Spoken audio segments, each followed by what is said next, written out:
It's time for the Double Stop with Brian Sword. Welcome to the Double Stop Podcast. I'm Brian Sword. This week, I have legendary bassist Bob Daisley on the show. He talks about his entire life and his entire career. He actually has a few responses to what Max Norman said in his interview a few episodes ago. And he even has a few choice words at me for when I stated my opinion about lyrics. Anyway, here we go. This is my interview with Bob Daisley. Crazy, but that's how it goes. Well, I was born in Sydney, Australia in 1950. I was about sort of 4 or 5 when rock and roll hit the scene, and that was that was a big splash. That was a big change in music. Before that, I mean, my parents used to buy records and listen to the radio, and my mum liked dancing more than my dad. But it was a fairly musical household, and as my older sister got into her teens, she was buying records all the time, of the current artists of the time, like Buddy Holly and Gene Vincent and Elvis Presley, Ricky Nelson, Everly Brothers, all that stuff, So I was surrounded by music a lot, which was great for, a young lad that's, destined for music himself, sort of thing. And what instruments did you start with? When I was 13, I began guitar lessons. About a week after I turned 13, I think it was, I began guitar lessons. It was just acoustic guitar, learning the basic rudiments of music and chords and melodies and things like that, And then when I turned 14, I saw a band playing live, and it had an electric bass. And as soon as I saw it, I thought, God, I love that. That's what I want to do. And I told my mum how serious I was, so I was allowed to give up the guitar lessons. I think I'd signed up for something like, a year and a half of guitar lessons, and I'd done about 15 months, I think.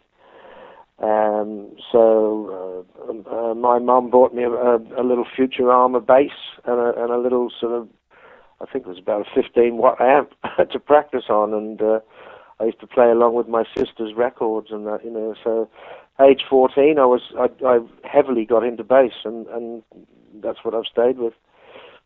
What was the appeal? What was it when you saw it that you knew? I don't know. I think it was like the warmth, and the sensitivity, but also the strength. To me, it seemed like the heart and soul pulsing in the music, but the backbone and strength of it as well that held it all together. And it was, and the warmth of it. I think that was the real appeal to me.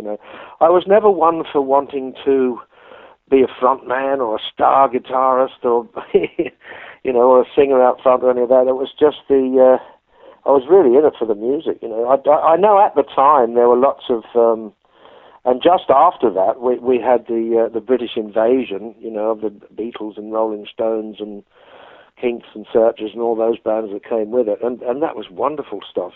So there were a lot of young kids that were learning to play, whether it was guitar, bass, drums, or be a singer or whatever it was, and the appeal to them was, either the spotlight, or girls, or money, or all that stuff, But I was really, really into the music, and that's what the appeal was for me.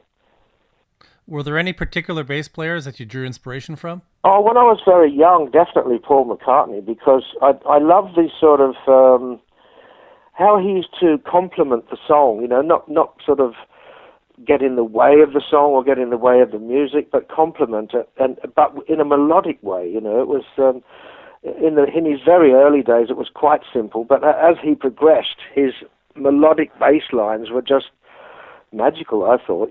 So he was definitely an influence. And as I grew a little older, and bands like Cream, the Jeff Beck Group with Ronnie Wood playing bass, those, and then Led Zeppelin in '68, they were a big influence on me as well, because it was sort of like an introduction to the blues, because, being a young white kid, I didn't know about Muddy Waters and Sonny Boy Williamson and Robert Johnson and all the great blues artists. It was the the young English and white bands that were introducing the blues to white people, like Cream and the Yardbirds and, John Mayall, those sorts of artists.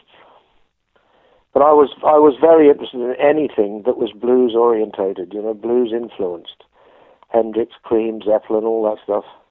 And how quickly did you get into bands? Pretty quickly. I was. You'll see that story in my book. How it develops. How I get my first bass, and then there's some pictures of me in a high school band, and then a little sort of function, and then from that, I think I'd been playing bass about maybe not even 2 years, and I was in a professional band in Sydney that were, they'd had records out and they'd been on television, and they'd even backed the Bee Gees on some of their records, So to me, that was a big deal. That was a band called the Delawares, and I was 16, and they were older chaps, they were sort of in their early 20s. But that to me was a great experience and a great learning curve. Now I'll let people read the book to finish up those holes. But in terms of your first professional band, then what would have been your big break to get on a pro band?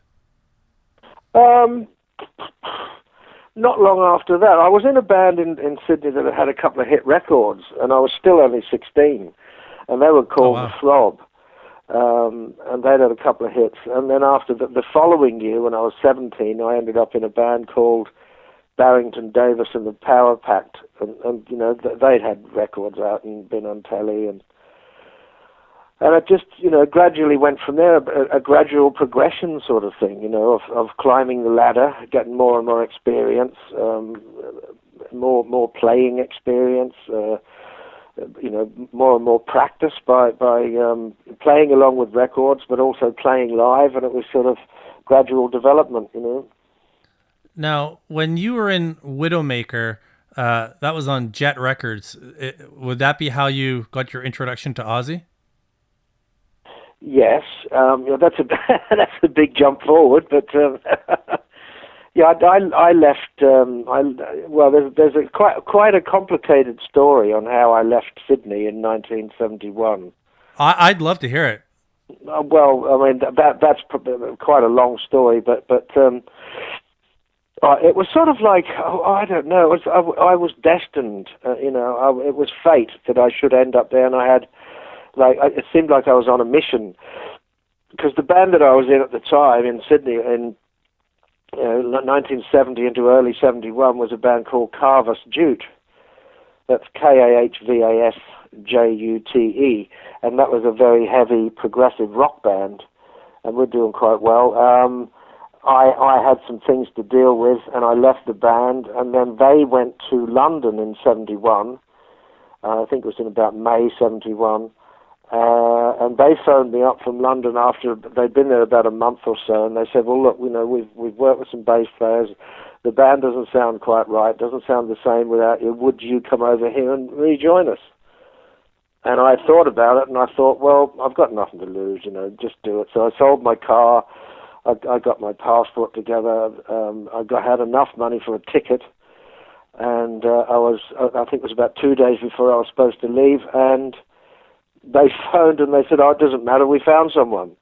And I thought, oh, thanks for telling me. I was virtually ready to get on the plane, and then that little bomb dropped on me. But my family were very supportive, and friends around me, my sister, my mum and dad, and friends around me.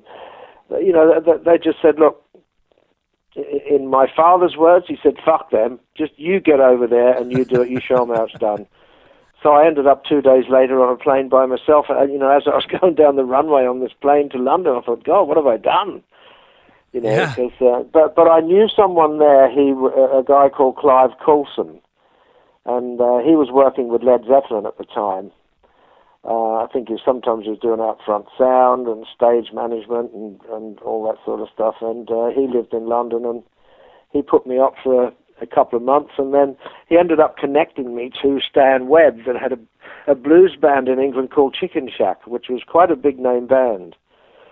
So I'd been in London about 7 months, I think, before I joined Chicken Shack. But that put me on the scene. That was when the ball really started rolling. from that I went into a band called Mungo Jerry, who'd had a huge hit within the summertime, and we had a hit with our lineup with a song called All Right, All Right, All Right. And then from that I went back to Stan Webb with another guitarist called Robbie Blunt. Now Robbie Blunt ended up as Robert Plant's guitarist when Led Zeppelin broke up, but so it was a sort of reformation of Chicken Shack. And from that I went into Widowmaker, and yes, Widowmaker was on Jet Records, and it was through working with Jet Records that I ended up meeting with Ozzy, because from Widowmaker I went to Rainbow with Richie Blackmore, Ronnie Dio, Cozy Powell, and out of Rainbow was, not long after that was when I met Ozzy. I went to a gig in London in 1979 with a band called Grail playing. The guitarist ended up in Def Leppard as Phil Collin. But this band called Grail, I went to see them because I thought, they're a Jet Records band. If I go along, I'll know people there. So, and I hooked up with some of the Jet Records staff after the show backstage, and one of the guys said to me, "Do you know Ozzy? He's here tonight." And I said, "Well, kind of, but not really." So he introduced me, and we got chatting, and that's when Ozzy said to me that he'd come back from America, and he was putting a band together in England. And he asked me if I'd be interested. And I said, yeah, sure, because he knew some of my track record. He knew that I'd just come out of Rainbow. Yeah, that's not a bad... Yeah. Yeah. But he hadn't mentioned anybody that he'd met in America, although at the time he'd met Randy Rhoads, he'd seen him play, and he actually said to him, "You've got the gig." But nothing happened. Ozzy came back to England, and he was going to form a band there. Because really it was Don Arden and David Arden, Don Arden's son, who's Sharon Arden's brother. They were managing, it was Don and David that were managing Ozzy and the new band that he was going to put together, and they wanted to keep it as a UK-based band, Sure. So there was no mention of any Americans or anything at that time. But a few days later, I got the call from David Arden, and he asked me if I wanted to go up to Ozzy's place in Stafford and have a play, and he had a couple of people up there, and so I caught the train up. Ozzy met me at the station. We went to his house. We had a play. He had a guitarist and a drummer there, and they were okay. They were nice guys, and they were, decent players. But when we had a break, Ozzy and I went out to his kitchen, and we had a cup of tea together, and I said, well, look, I would be interested. I said, but to be honest with you, I said, I don't think these guys, they're okay, but they're not world class. I said, if you want to get serious about it, then you could count me in. That's when he told me that he'd met this guitarist in LA. He said he was a music teacher, and his name was Randy Rhoads. Now, when he said he was a music teacher, I sort of envisaged this guy with a pipe and slippers and cardigan and glasses or something. But David Arden didn't want to fly Randy over, because Ozzy and I said, because we started putting the word out that Ozzy was putting a new band together in England and asking guitarists there. But a lot of the people weren't interested because Ozzy didn't have the best reputation. He'd just been fired from Black Sabbath for being, non-productive, unreliable, unprofessional, and all the rest of it. So he didn't have the best reputation. And how was he? How was he then for you? Well, he was, pretty out of it a lot of the time. He was drinking a lot because, he was very hurt. He, in his words, he said to me, he said, God, it feels like going through a divorce. He said, I've been with those guys 11 years. As a founder member all the way through, no lineup changes or anything. And I did everything with them, and now I'm not with them. He said, it feels so weird. And he was very hurt, and he was, reeling from the pain and disruption in his life of not being in Black Sabbath. And so he was getting pretty out of it, and drinking during the day, and getting stoned, and, all that. So... I think people were a bit afraid of that, So there weren't really any takers in England as guitarists, and Ozzy and I were saying to David Arden, about getting this Randy Rhoads guy over from LA. Did you hear Randy's playing at all? I hadn't. No. Ozzy said he was great and he was a music teacher and all that, And I said, well, if he's good, let's get him over. But David Arden didn't want to fly him over. He didn't want to spend the money. Plus, he wanted to keep it as a UK-based band. Frankly, I think that's fair if you don't know who Randy Rhoads is at that point. Well, he was unknown. Like, business-wise, he was totally unknown. Business-wise, that makes sense. Like, sure, Of why would you course. fly in some kid from other end of the world, and if you can keep it local and manage your budget, and like I can see that. But in hindsight, he sounds like a fool. Well, eventually we talked him into it, and in David Arden's own words, and I quoted him in my book, where he says, against my better judgment, I agreed to fly this unknown kid over from LA. Yeah. And that's what he did. He said, look, if you think he's good and you think he'll fit, then okay, I'll do it. Because don't forget, we were having trouble finding someone in England that to be interested enough to get involved. There weren't really any takers. So Randy was flown over, and I met Randy at Jet Records offices in Gloucester Place in London. And he was 22 at that time. I think that was. And he looked 15. Randy and I, after just the first few minutes of playing, when we stopped, Ozzy went out of the room to get a cup of tea or a beer or whatever it was, and Randy and I looked at each other and we said, almost at the same time, I like the way you play, or I like your playing, or something like that.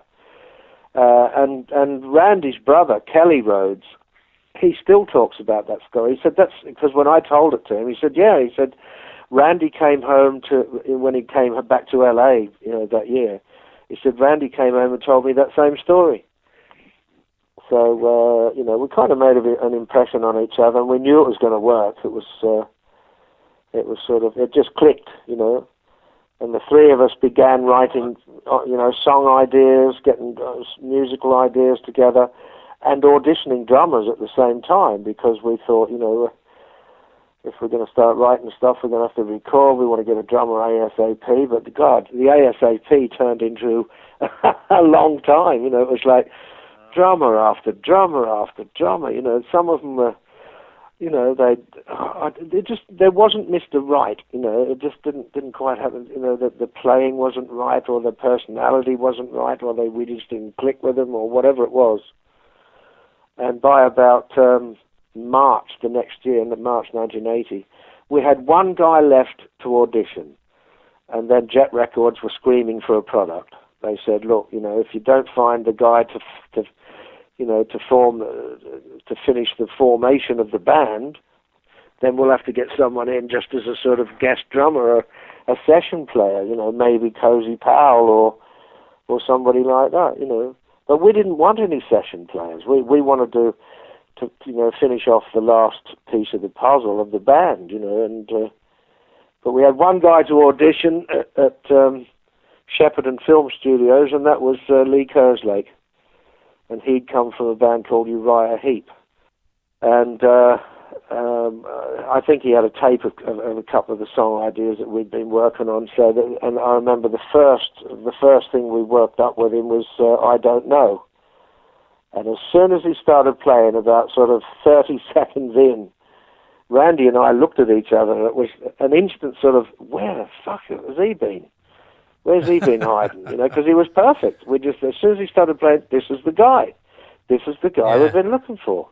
And he was the last one to audition, last man standing, last man to audition. And so as soon as we all agreed, yep, he's the guy, we went down to a place in Gloucestershire, I think it is, called Clearwell Castle, just to pull the band in together, into shape, teach the songs to Lee, rehearse them, and then go to Ridge Farm the following week to start recording. That whole process of finding a drummer, was Randy out in England the whole time? Yeah. Yeah, no wonder the label was freaking out, looking for a product. Well, that's it, yeah. I think it was, we first began writing and auditioning drummers very early December 1979. and then we spent, a few weeks down at a place called Monmouth, just on the border of Wales and England, in a sort of like live-in situation. The house had a rehearsal room and all that, so drummers would come down, be auditioned, and plus in between auditioning drummers, we'd be writing ideas and getting sort of musical parts together, and I taped them all as well. I still have the tapes. You released a little bit fairly recently, correct? Oh yeah, just some snippets, just so people can hear the quality of it and the sort of stuff that I've got. But I've got literally hours of it. Oh, that's great. Yeah, which is why I sort of jokingly a little while back termed it the Holy Grail, because really to the people that love that band, love those albums, and love that music. I mean, no one else has got this stuff. It's the Holy Grail to people that love those albums and love that music that much, Now, did you know that Randy Rhoads, did you know what you had before you started recording that record? Again, in hindsight, he set the world on fire as a guitar player, but did you realize that you had locked into something extra special before you recorded, or was he just a really world-class player? Well, not really, not really. So I mean, don't forget, Ozzy had just come from Black Sabbath, and they had Tony Iommi, and he was a really special player. I'd just come from Rainbow, and that had Richie Blackmore, and he was an amazing player and amazing musician. And all that. So, but Randy was another great player, and he was, instantly recognizable as, this guy's working out really well. This is great. But because of the era, don't forget it was 1979, the big punk thing, new wave, disco dance music, and all that, and certain sort of,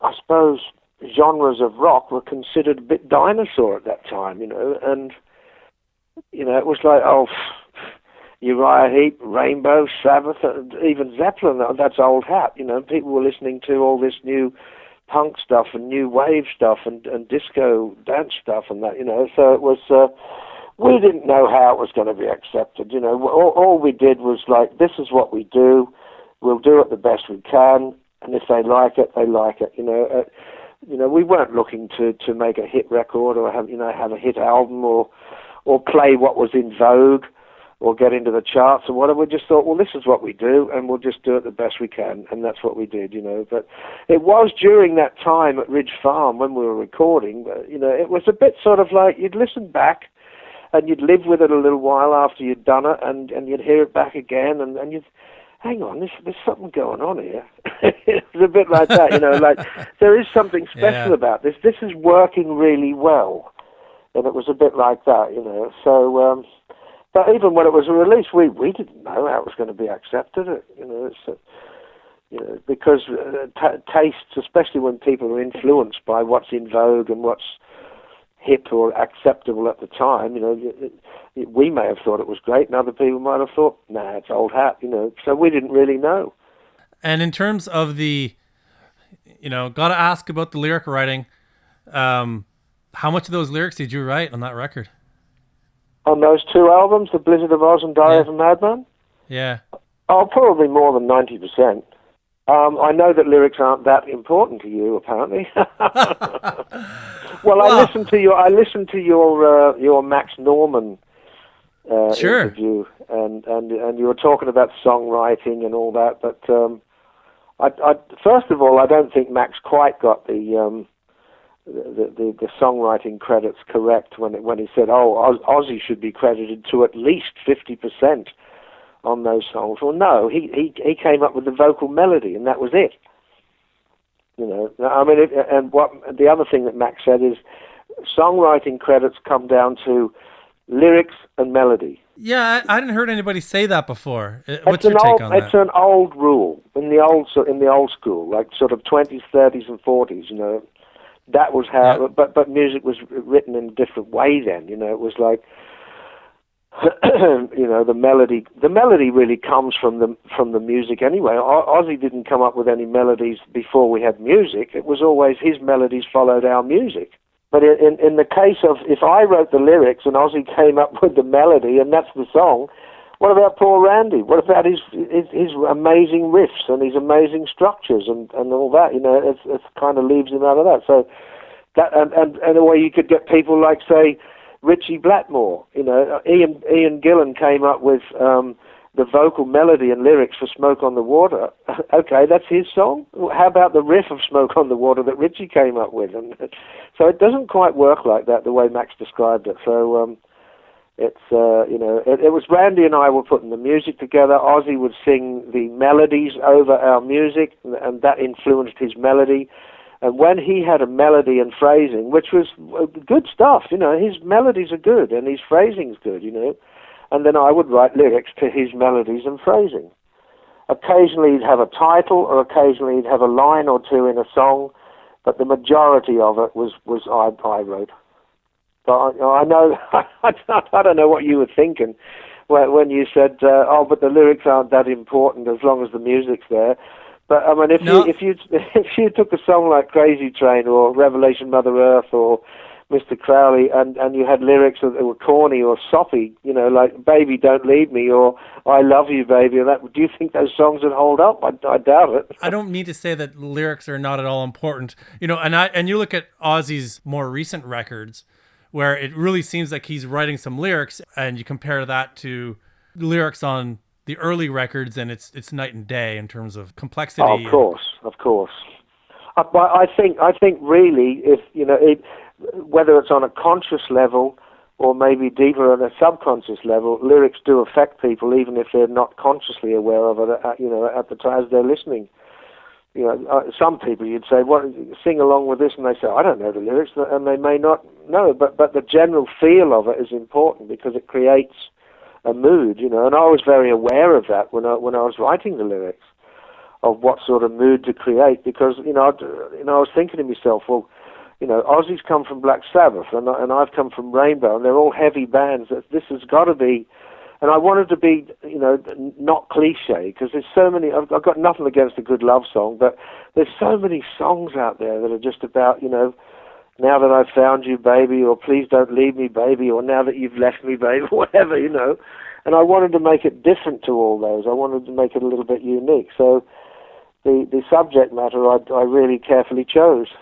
Well, I could put that down as that I just got shit from Bob Daisley. Yeah, now don't let it happen again. But the other thing that just talking about the interview with Max, there's one other thing that Max got wrong, and that was, he said that when we came down to Ridge Farm, Ozzy was financing the album, but he wasn't. It was Jet Records. Don Arden financed that album. Don Arden was paying the bills. Jet Records were paying the bills. So, you know, Ozzy didn't have much dough anyway. I think a lot of the finances from Sabbath had been frozen because there was some litigation going on at the time. So, you know, a lot of the funds in the source of money for Ozzy from Sabbath was frozen. So, but, you know, it's funny how some of these rumors get out there and this sort of, you know, disinformation just from people guessing or, you know, yeah. But no, Ozzy didn't finance that first record. How was it for you working with Max Norman? Oh, great. You know, we got on fine with him. He was the house engineer at Ridge Farm. He lived there. He was the live-in engineer. It was a great place, Ridge Farm. We loved it. You know, it was. A friend of mine told me about it. The whole story's in my book as well. But a guy called Phil Carlo, he worked for Bad Company, and Bad Company had just done an album there, and he was telling me about. You know, this place called Ridge Farm where they'd recorded and how good it was, and he got me some brochures, and we looked at all the sort of, you know, the technical data of that was in the brochures, and looked at the place, and with Phil's recommendation and that we locked that in and started that. We started down there on the 22nd of March 1980, which was spring equinox, and I remember one of the Andrews brothers, it was the Andrews family that ran Ridge Farm, one of the Andrews brothers, as we drove, and Lee picked me up from my flat in London, and we drove down to Ridge Farm together, and as we drove in, one of the Andrews brothers there, and he said, "Good day to start an album, lads." He said, "It's spring equinox," and that's the day that was started. Now, the first week we were down there, Jet Records had booked a producer to come in, a guy called Chris Tangarides. He'd worked with Gary Moore and I think with Phil Lynott and some other bands. But working with him, it just didn't feel right. It was nothing wrong with him, nice guy, good at his job, but it just wasn't working for us. So after about 4 or 5 days, we had a little meeting and said, well, Max Norman's a good enough engineer. We don't really need a producer. So we said, well, we know what we want. We'll be hands-on and we'll do it ourselves. So we just had a little meeting, and Chris Tangarides was given the rest of the time off.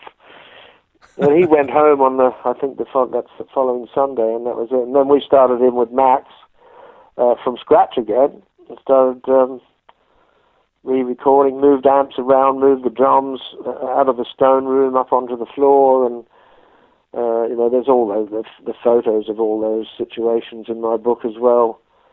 But once we started working with Max, it was just him as an engineer, and we were producing the album. So that first album is credited to us producing and Max as engineer. And on the second album, Diary of a Madman, we said, well, being this is Max's second album with us as engineer, let's give him a co-production credit. So we put him down as co-producer on Diary of a Madman. But he sort of built a career around that, and he's done very well. I mean, good luck to him. I've got nothing against that. But really, I mean, that was one thing I noticed, that he, at least in his interview, he said, no, I was just the house engineer there. I mean, he wasn't really a producer. But he worked well enough with us to for us to say we'll give him a co-production credit, and that was it. But the original producer, Chris Tangarides, lasted a week, and then we just worked with Max. Now, after the second record, Diary of a Madman, that's when things, like, I go through the records, and things seem to get a little weird in terms of your relationship with Ozzy. Like, I recognize there's the lack of credit in the lawsuits, but there's also you come and go, and you write songs, but you don't play on records, and it's a real interesting. What is the dynamic there of the relationship? Oh, God. It's very, very complicated. I mean, to get the full picture, the big picture, and connect all the dots, you would really have to read my book, because it does get quite complicated. But I can give you a rough idea, just to sort of skim the surface thing. It was during the first tour, after we had that first album out, Blizzard of Oz. The band was called the Blizzard of Oz, by the way.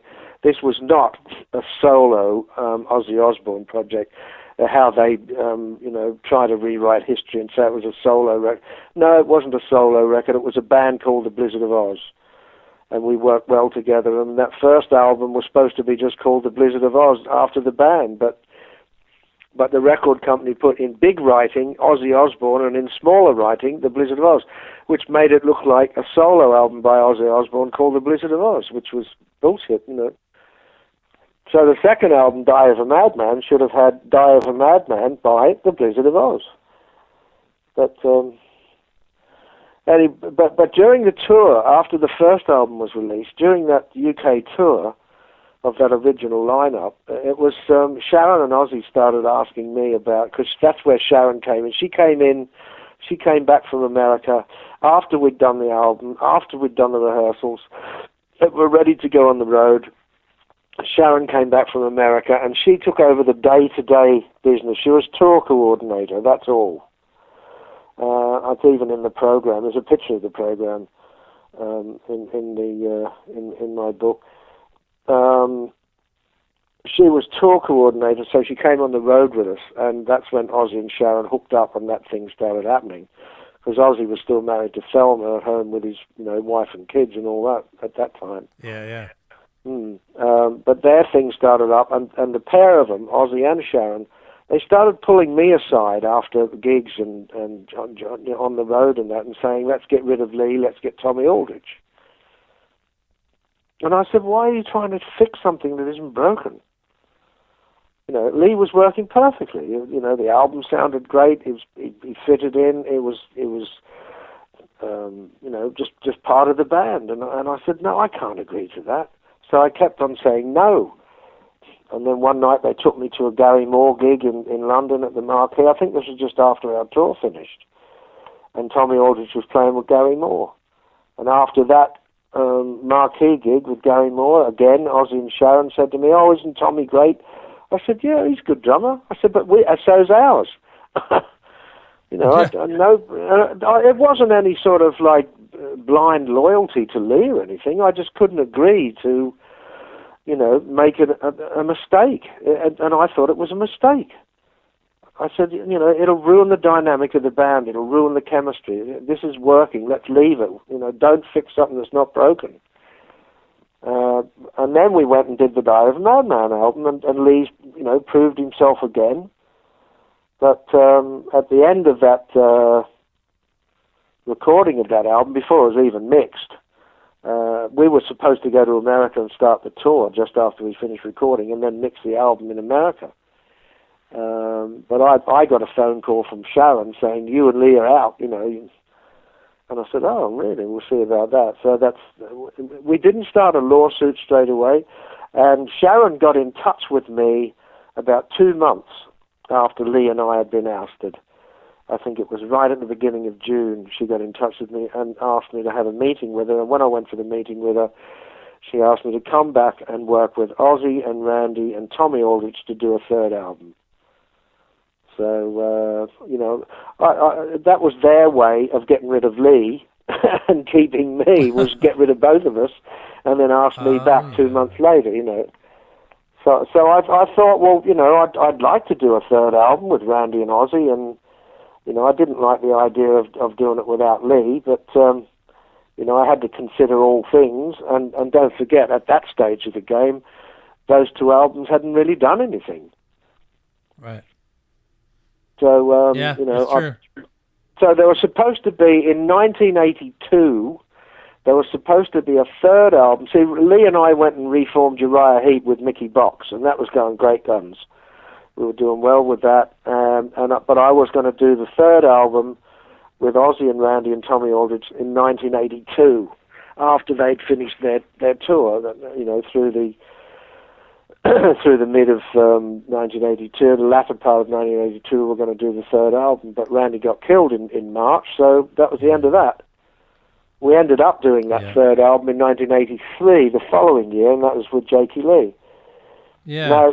Now, because Lee and I, by that stage, we had a lawsuit going against Don Arden, Sharon's father, and Jet Records for non-payment of royalties and lack of credit on Diary of a Madman, because they put Tommy Aldrich and Rudy Salzo, who were the road band, on Diary of a Madman, and we'd played on it, we'd written it, we'd co-produced it, and they completely screwed us over. Anyway, by that stage, Sharon had a major fallout with her father, and she was estranged from him, and she came to me and said, Ozzy and I will help you in your lawsuit. We'll help you get your royalties.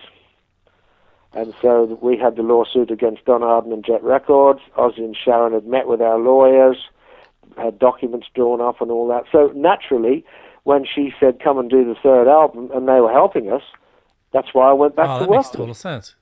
That's a simplified version of what was really going on. Yeah, and I'm sure in your book, it's much more in depth. Oh, much, yeah. It's more comprehensive in the book. You get all angles and all ingredients and all things that were going on, and the ongoing process of working with them on and off as well, and the reasons, and it's and I'm not one for burning bridges or making enemies, and I wanted to work things out if at all possible, without going into court and doing battle and all that stuff. So I was trying to, work things out in a way that would be productive rather than destructive. Now, your first impression of Jakey Lee, who's happily finally back on the scene again. Yeah, it's good to see that. Yeah, I always thought that Jake was an underrated player. He, obviously, it wasn't that long after Randy had been killed that Jake was stepping into his shoes, and they were very, very difficult shoes to fill. And the way Jake did it, I thought he did a great job, because he paid tribute to Randy by playing those parts in a sort of similar way to Randy and saying, these are your parts, but he put his own little ingredients in as well, which I thought was very good. And I've thought very highly of Jake. I thought he was a great player. It was good to work with. He and I used to sit on a chair opposite each other and put songs together. He'd have riffs and we'd turn them into songs, and then Ozzy would sing his melodies and phrasing over what we'd done, and then I'd write the lyrics. Even though on Bark at the Moon it says all songs written by Ozzy Osbourne, which is a bit of a joke, considering Ozzy doesn't play an instrument and doesn't know anything about music. In terms of the tour for that record, did you tour it?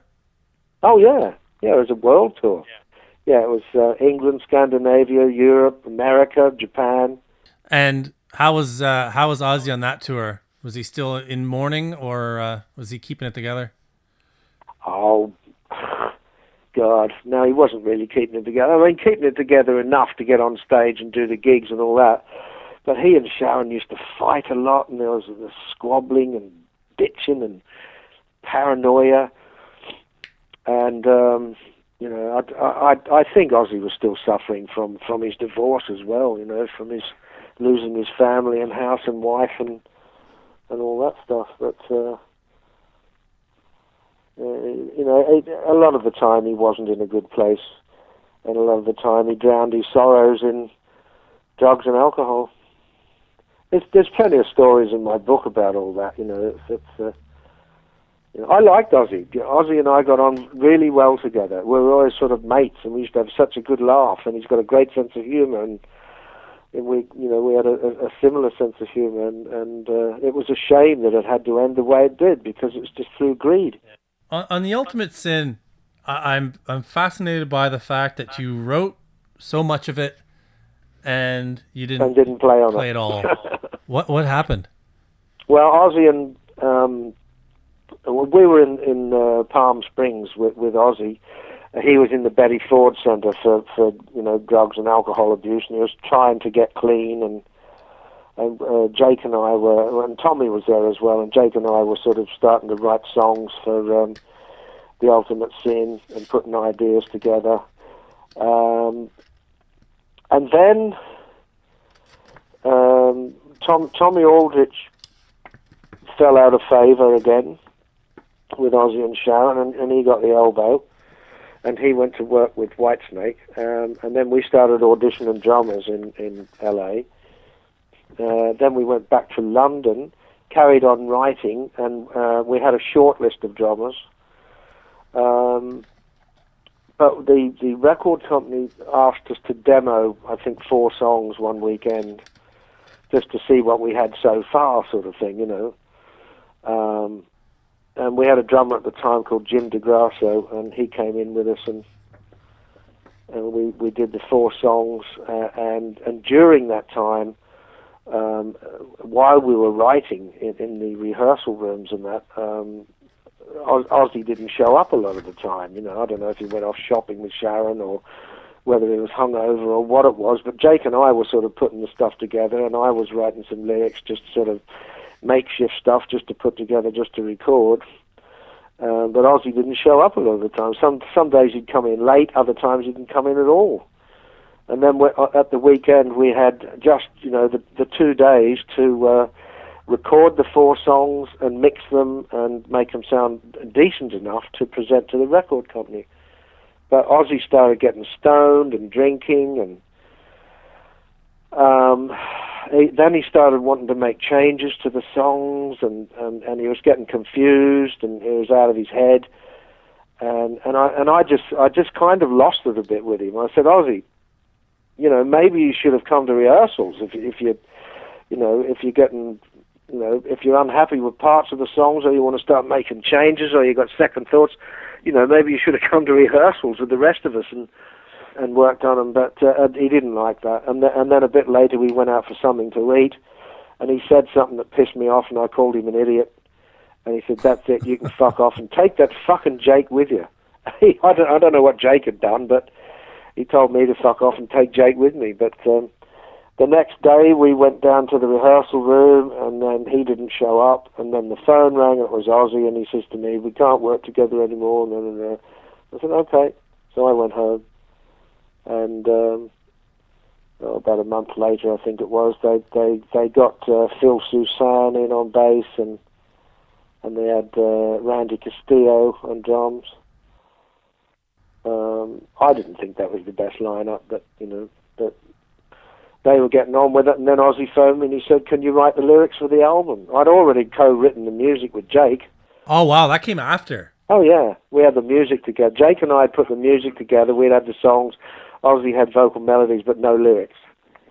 And so he phoned me about a month or so later and he said, "Can you write the lyrics for the songs?" And so I said, "All right." So it was just a buyout sort of thing. You write the lyrics and we'll pay you X amount, So I had a meeting with Sharon and we shook hands on a deal and put it together, and I started working on lyrics, and I was living in Brighton on the coast then, and I used to take them up to London to Ozzy and show him, and he'd approve them or ask for changes to be made or whatever, but mostly they were all okay. And so he just recorded the lyrics, and that's why on that album, the funny thing is when that album came out, the first, I think it was first 500,000 didn't have my credit on it. Oh, really? Yep. Well, the first ones that came out, the vinyl ones, didn't have my credit on it because I had to get into a lawsuit with them again and threaten them. I said, "What the fuck is this, It's in my contract. I'm to be credited for all my work and my writing." And nothing. It just said all songs written by Ozzy Osbourne and Jakey Lee. And you think is that Ozzy or is that Sharon? Like, who knows? I don't know. I mean, I tell that story in the book. And Sharon tried to say that it was the record company's fault, which is bollocks. Yeah. So around that time, you started working with one of my personal favorite guitar players, Gary Moore. Oh, man. Now there's a musician. What a sad loss. He was a great guy, a funny guy. I got on great with Gary. We were mates, It's much respect for his playing, too. He was brilliant. I mean, I've been very fortunate that I've worked with some great people, Jakey Lee, Randy Rhoads, Gary Moore is certainly up there with him. He was a very, very good player. Now, what was it like working on those records? What, with Gary? Yeah. It was always a pleasure to work with Gary. It was, we got on so well together, and the touring and that, it was always good. It was always enjoyable. But he was very, very serious, about the music, and it had to be right. It was, a bit like Richie Blackmore was like that too. As long as you're doing your job and everything's running how he wanted it musically, then everything's, the atmosphere is light and enjoyable. But if somebody's clowning about or getting out of it or not being professional, and that's when the hammer comes down. But I was just as serious about the music as Richie or Gary, and I liked that. I didn't have a problem with that at all. That's how I wanted it anyway. That was the thing when we were at Ridge Farm and doing the Blizzard of Oz and Diary of a Madman albums. Ozzy used to call me Sid Serious because I was the one that was always the most serious and pedantic about getting things right. If there's, I think we've got a better take in this. Let's do it again. No, that's not quite right. Let's change that. It's like, Ozzy would say, "Oh, that's fucking good enough. That'll do." No. And he'd start calling me Sid Serious then. Now, when you were with Gary, I found those records a little later. After he started the blues stuff, I kind of went back and investigated the earlier stuff. Where was the areas of success for those records? Yeah, well, see, Gary wasn't a huge name in those. Probably bigger in, say, England and around Scandinavia and parts of Europe. But in America, Canada, and that, he wasn't as known or as respected or as big in those territories until the blues thing hit. that was my idea. We were on a tour in Germany, was part of a European tour that I think it was 1989, and we had Chris Slade was playing drums with us, and Neil Carter was with the band, and Gary and I used to sit in the tune-up room and just sort of jam some nights on a bit of blues or a bit of sort of old blues classics, like some of the John Mayall and the Blues Breakers album, with Eric Clapton and that, just mess about. And one night, just out of the blue, I said to Gary, let's do a blues album. Why don't we do a blues album? And, he sort of thought about it and didn't really say much, but then the idea that, the seed sprouted and it became serious, said, yeah, I'm going to do it. But he was regarding it as just a bit of a throwaway thing of one less album to the record company that he owes them. If his contract says he's got to come up with 5 albums, okay, here's another one for you. That's one less I owe you. And that was how he's regarding the blues album, But I said to him, you watch, Gary, this will be the biggest thing that you've ever done. And that year, the year that he did it, he phoned me on New Year's Eve just to say Happy New Year. He said, and you were right. He said, it sold 3 million already and it's still selling. And that would have been probably end of 1990, coming into 91. It was huge. Like that single still got the blues. It was it was everywhere. Yeah. But see, when I said to him, let's do a blues album, I meant just that lineup, with Chris Slade and with Neil Carter and all that. But I think because Gary regarded it as a bit of a sort of side project, that he'd just get some, various people to play on it. And he did. He got different, 2 or 3 different bass players and different drummers and keyboard players and that, But I think I only ended up playing on, 3 or 4 tracks. Yeah, that's about right. And did you tour with him on that? Nope. But you still did play, like on After Hours, you played throughout that, didn't you? And yes. Some of the other blues records. The last one I did with Gary was Power of the Blues, and that was released in 2004. And we did some shows, and all that story's in my book as well, because we did some shows, and then Gary injured his finger, and it went septic, it went poison, and and we couldn't play, and we didn't, that stopped there. It wasn't really a tour. What we were doing was, I was based in England, and we would go out at weekends and just play a couple of shows, festivals and things like that, and there was some all set up for the throughout that period of 2004 during the summer. But when he hurt his finger, it all stopped. I waited round for a while to see if it would get better or if we could continue, but it didn't. And that was the last time I worked with Gary. I'd spoken to him on the phone after that because we were sort of mates, I thought I'd work with Gary again because it had been a while since I'd worked with him when I did that Power of the Blues album, and that turned out really well. That's a good album.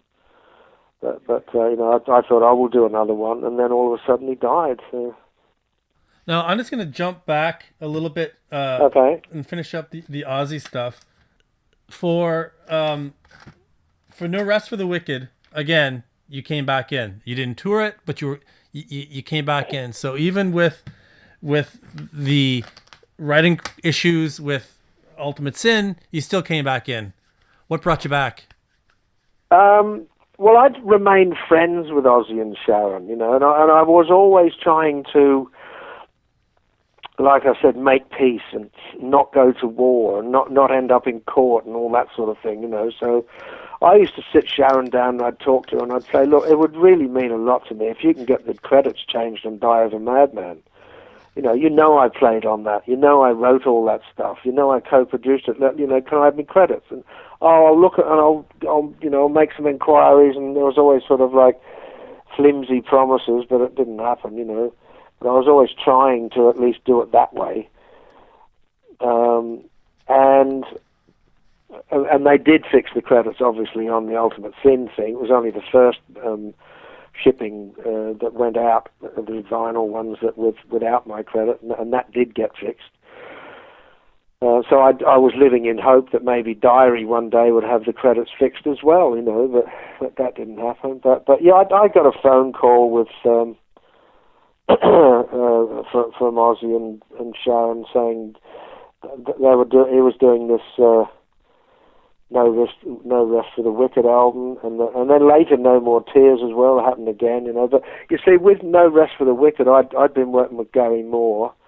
And Gary and I were spending a year out of the country for tax reasons because we knew we were going to be out of the country about 6 or 7 months touring.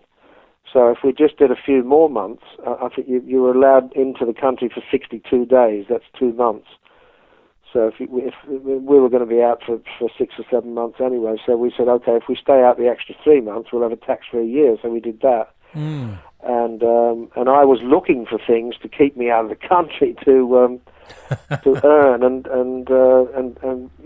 do something while I was out of the country, and that's when that album came along, the No Rest for the Wicked. So that whole story is in my book as well, about the recording of that album and the whole thing, and it's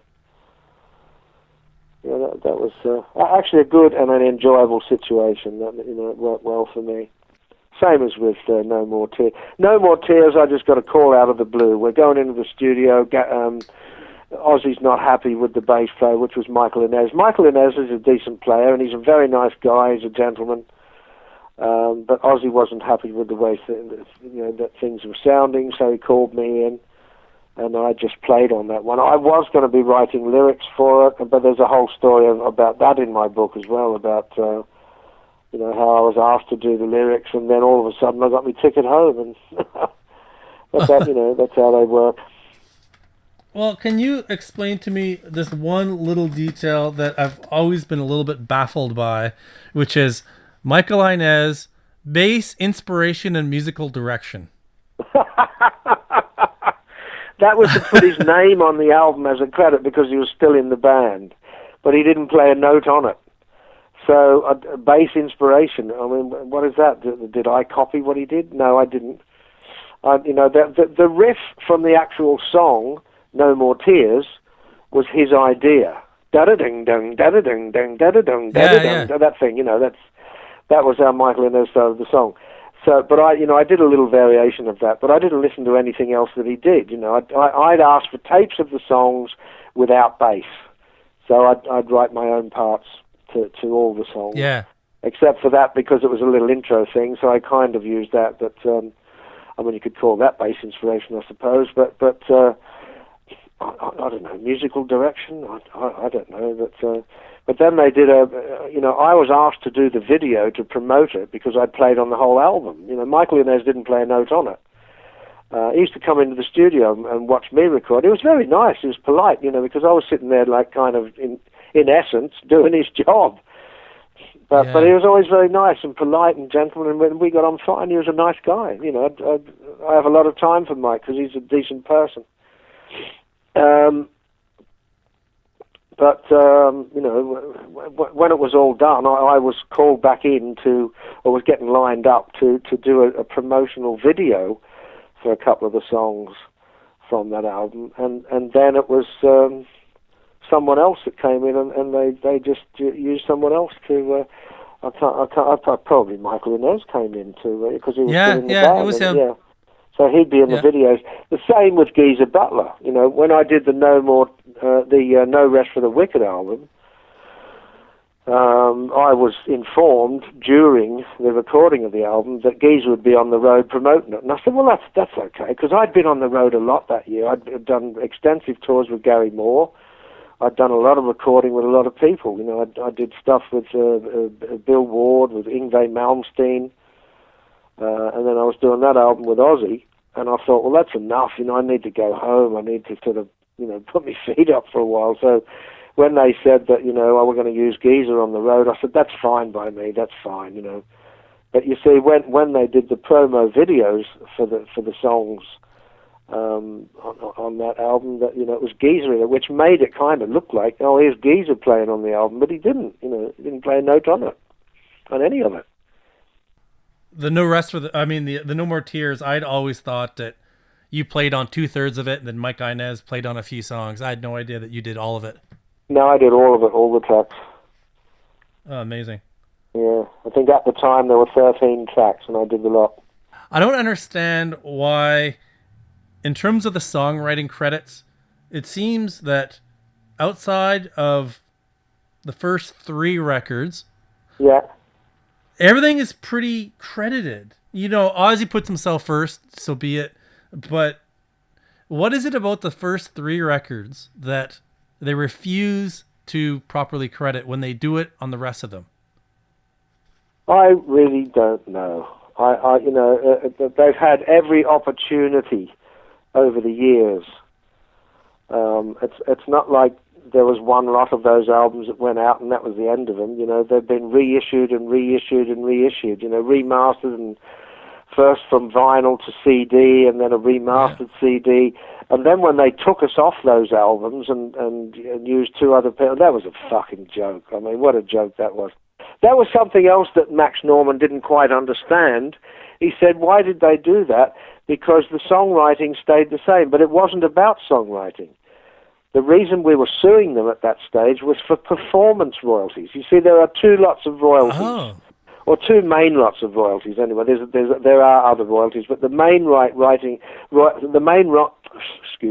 the main royalties are writing and performance. You see, a band could take a Beatles song and record it, and it could be a hit.